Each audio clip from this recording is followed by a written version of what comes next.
Hello friend जय जगन्नाथ। आज चलतु मुझे देखी कोणार्कर सूर्य मंदिर जोड़ा कि मो पिलामानकु नेकी बुली जाइथिली। पिला माने जेतेबेले छोट थिले मु तांकु नेकी बुली जाइथिली। आज को 12-13 वर्ष होलानी। आउ जेहेतु पिला बड़ हेलेनी पाठ पढ़ुचंदी तो से माने एइडा देखिबा शिखिबा निहाती दरकार। एठी देखंतु मार्केट देखौची बहुत माने आग अपेक्षा बहुत मार्केट बढ़ी गलानी। बहुत जिनस मिलुची, सब प्रकार जिनस मिलुची, घर सजिया जिनस टू आरंभ करी सब मिलुची। आमे खरा दिने जाइथिलु, जून मासरे जाइथिलु, प्रबल खरा होतिला। ए वर्ष तो खरा बहुत हेइची, आपण माने जानिथिबे। एटा 5टा समय जाइथिलु तथापि केते खरा देखंतु। आ सूर्य मंदिर तो आपण माने जानिछथि पौराणिक ऐतिहासिक जुगरु बहुत तार बहुत शिक्षार विषय अच्छी। आ तार जो कारुकार्य गुड़ा अच्छी सेटा छुआ माने देखिया निहाती दरकार। केमिति माने पत्थर रे कारुकार्य हेइची, लोक माने लागिकी करिथिले, सेटा तो पिला माने देखिले ही जानि परिबे, कहिले जानि परिबेनी। सेतिबे आपण माने भी थोर जदि न जाइचंदी पिलानको नेकी जाआंतु, से माने देखिले सेटा जानिबे। बहुत दूर दूररु लोक माने आसुचंदी दर्शन करिया पई, प्रबल भीड़ होइतिला। एइठी देखंतु सूर्य मंदिर रो एंट्री गेट देखौची आपनको। एइठी देखंतु टिकेट करिया पई लाइन लगाइची, बहुत लोक आइथिले। तार 40 टंका होची तार टिकेट रेट। आ लाइट हाउस जो अछि सेटा 50 टंका। सूर्य मंदिर रो बहुत ऐतिहासिक पौराणिक कथा मध्य अछि। सेति मध्य मु किछि आपनको कहूची। पौराणिक कथा अनुसार श्रीकृष्णଙ୍କର पुओ शाम्ब जे कि अभिशाप जोगु भयंकर रोगर शिकार होइथिले। आ ऋषि कश्यप तांको एई रोगरु मुक्ति पाया पई कहिथिले जे सूर्य देवता तांको पूजा करे पई, कारण सूर्य देवता सब रोगरु मुक्ति करंती।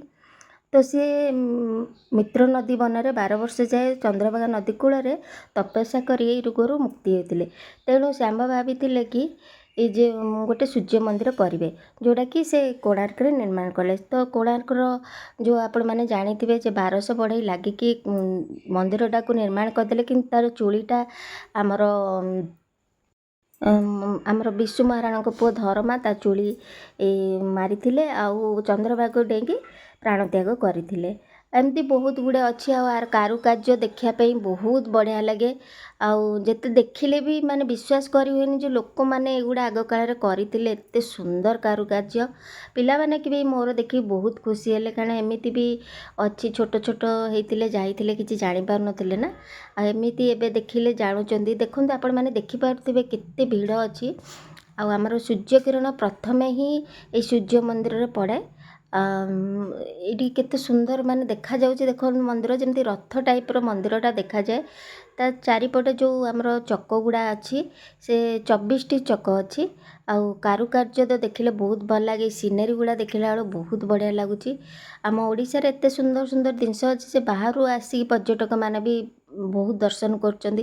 तो आमे पाखे थाई तो पिला छुआ को निश्चय नहीं कि गले दर्शन कले से माने बहुत शिक्षार विषय पाइबे, जानि भी पारिबे। जोटा से माने बही रे पढ़ुचंदी निजे आखिरे देखिले बहुत किछि जानि पारिबे। एटा देखंतु संध्या समय रे मंदिरटा केते सुंदर देखा जाउची। नेचुरल पूरा माने व्यूज देखा जाउची, बहुत सुंदर देखा जाउची। आपण माने देखि पारथिबे। केबे छुट्टी हेले आपण माने भी जाहंतु, देखांतु पिला मानकु, बहुत भल लागिबो। आउ आपण माने ए मंदिर देखि पारथिबे। तार कारुकार्य एते सुंदर होईची, देखुथिले देखि होउथिबो, माने आसीबाकु इच्छा होनथिबो। किंतु प्रबल खरा जोगु लोक माने भी बहुत बुलुथिले, किंतु कष्ट बहुत होउतिला, खरा होउतिला खरा दिने। आ छुट्टी समय रे ही फैमिली तो जाई परिबे, अलगा दिने जाई परिबेनी। सेही खरा रे भी केते केते सुंदर देखंतु। ए जो खराटा पड़ीची मंदिरटा जेमती गोल्डन टेंपल भलिया भी देखा जाउची, गोटे रथ आकारर केते बढ़िया देखा जाउची। तो फ्रेंड्स माने वीडियोटी भल लागिले निश्चय सब्सक्राइब करदेबे, लाइक करिवे, शेयर करिवे सांगसाथी सहित। पाखरे तो बेल आइकन थिबो ताकू प्रेस करिवे। ए भलिया वीडियो मु बाहर को कुआडे बुली गले आपण मानक सहित शेयर करूची। तो देखंतु केते सुंदर मंदिर। आपण माने जानिथिबे आर आउरी बहुत कथा अछि, बहुत ये पाठ अछि जोटा कि आपण माने भी जानिथिबे। आउ कमेंट करी निश्चय कहबे मंदिरटी केमती लागिला। तो रहुची फ्रेंड, देखा करिवे आ गोटे वीडियो रे। जय जगन्नाथ।